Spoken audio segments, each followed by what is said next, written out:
We finally have our first real gameplay look, and that seamless gameplay for the newest turn-based RPG that's been blowing our minds. Expedition 33 is slated for a 2025 release and is inspired by so many solid titles. We talked about this game a few months ago and have been anxiously waiting for more updates, and we finally got some details from Sandfall Interactive delivering us some more goodies. Seeing this game in its true gameplay motion without any cuts at all is a spectacle alone to witness. And we have some breakdowns from the devs, so you're going to want to hit that subscribe button and notification bell so you don't miss out on that and help raise that 38% even higher. We are finally back home and no longer have a crusty microphone.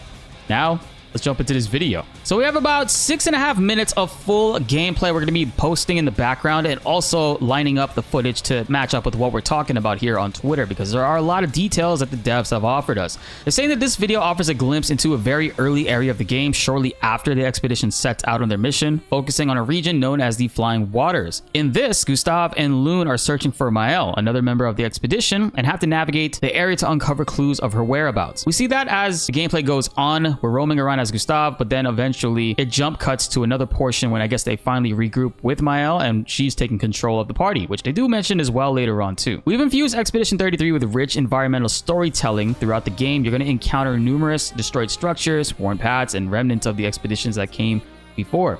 For example, in the Flying Waters, Expedition 68 met their end, and by exploring this setting, you can see how they met their demise. To recap exactly what's going on in the story, Expedition 33 is a group of members that are all at the age of 33 years old, and the paintress, every year she counts down backwards. Currently, they're in year 34, and it kills everybody that is 34 years old. So they are embarking on a mission to stop this from happening, and throughout this entire game, you're going to be coming across other expeditions before you. I mean, Expedition 68, a full 35 years before they even embarked on this journey, and even a few years before they were even alive. We're going to learn more tragic details of how each expedition unfortunately fell before them. And if you ask me, I got a good feeling that Expedition 33 is not going to be successful, and we very well might get a sequel that's going to be Expedition 32.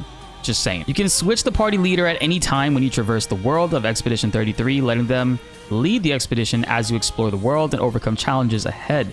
Whether you prefer to lead with your favorite character or the best one suited for the upcoming battle, the choice is yours. I love that a lot. I mean, more RPGs need to be able to do that. It was always a thing back in the day. Well, in most games, you were able to switch out who you wanted to be the party lead or to lead and walk around with. I believe after Final Fantasy VI, that was just not a thing anymore in the mainline series of the games. But there are other RPGs that allow you to do that. Looking at Visions of Mana recently, it is an action RPG, but you can absolutely roam around with any one of the characters in your party. And we see them doing that in the trailer. We obviously start off with Gustav, and then they switch to Mael, and later on in this footage, you see Gustav is in the party with Mael. It's just that she's leading the party as we're walking around. We do see the party also roaming around behind them and certain elements of walking around, which I do like. So needless to say, this game has a lot of exciting stuff that old school RPG enthusiasts will thoroughly enjoy, and maybe newcomers to the genre, people that might have started off with Personas 5 and 3, definitely feel comfortable and at home with this title. You can also customize their appearance with unique outfits, hairstyles discovered throughout the world. These customized looks have no effect on your character's skills or abilities, so you're free to use whatever fits your style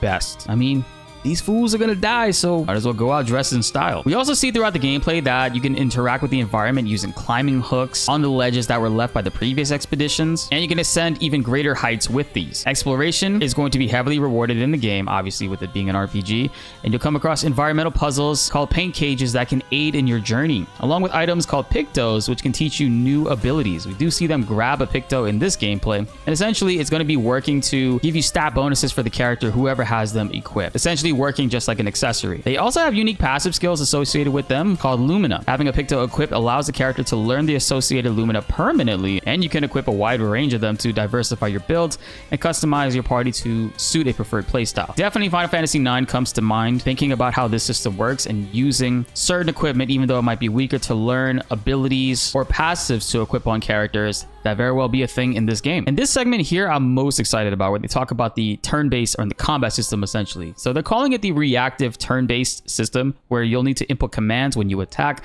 but also remain reactive while enemies attack to effectively defend your party from damage.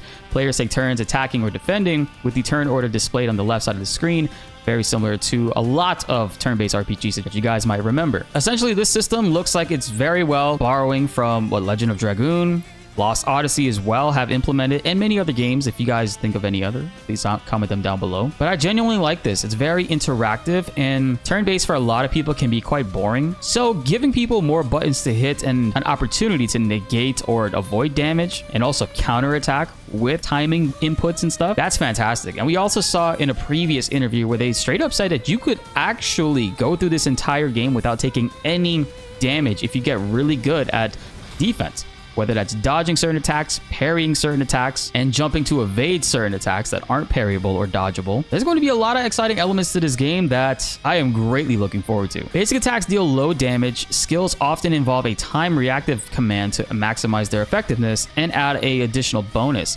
Skills cost action points, AP, to use, and the cost varies between skill, though you do gain 1 AP per turn, and you can customize your build to get APs from other sources, such as successful parries. So I'm going to be spending a lot of time maximizing my skills in regards to defense and learning how this system works in order to further improve our offense in that way. Some multi-hit skills may allow you to chain attack a combo unless you fail at your inputs. Some may even backfire and cause damage to you if you do fail your inputs. So be careful with the timing and practice. It will be key to maximizing your effectiveness in battle. So you can't just button mash your way out of this. You got to be really good with the timing and also get good at it, or else you could hurt yourself and turn the tides of battle against your favor. Similarly, when an enemy attacks, you need to time your inputs to minimize damage. The timing windows for these inputs vary between dodging. Dodging has a larger window, allowing you to evade the attack entirely, while parrying has a tighter window that negates damage and can trigger a powerful counterattack if you successfully parry the entire enemy combo.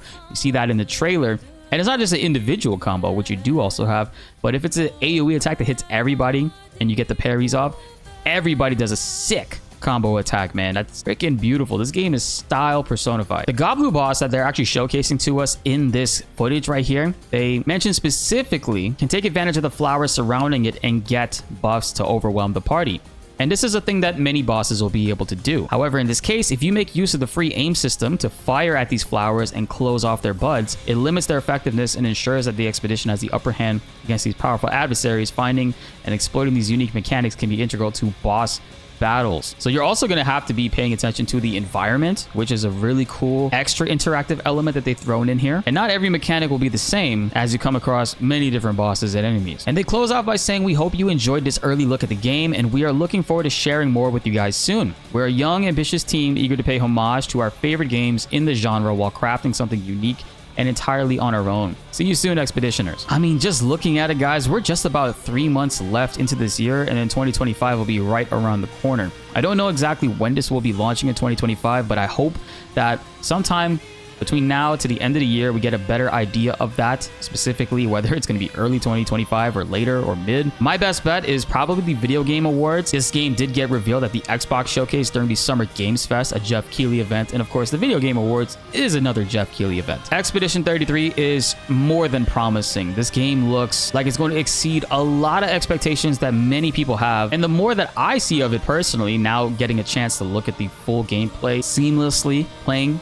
without any cuts, which the first trailer did have a lot of cuts to mesh up with the music, of course. I'm full on seeing like, okay, no, this game is for real. This game is the real deal. And a lot of these things that they showcased into us are going to be taking all the things that we know and love from previous turn-based games and are aiming to blend that all together while helping the genre exceed further expectations. And also maybe may inspire the genre to continue to expand even further. There are lots of great turn-based games out there that are constantly still being made as well. It's just really cool to see the love and care that they're putting into this game. Aside from the graphics, the character designs, the sleek combat system, paying homage to so many series, I think gamers are going to be eating good in 2025. And whether this will be your first turn-based RPG ever or the latest in your games that you're actually playing through, everybody is seemingly going to be enjoying this. Let me know what you guys think. Let's get a discussion going down below in the comments. Be sure to like the video if you enjoyed and subscribe if you are new. More Expedition 33 videos are on the way and you don't want to miss them. My name is BltzZ and thanks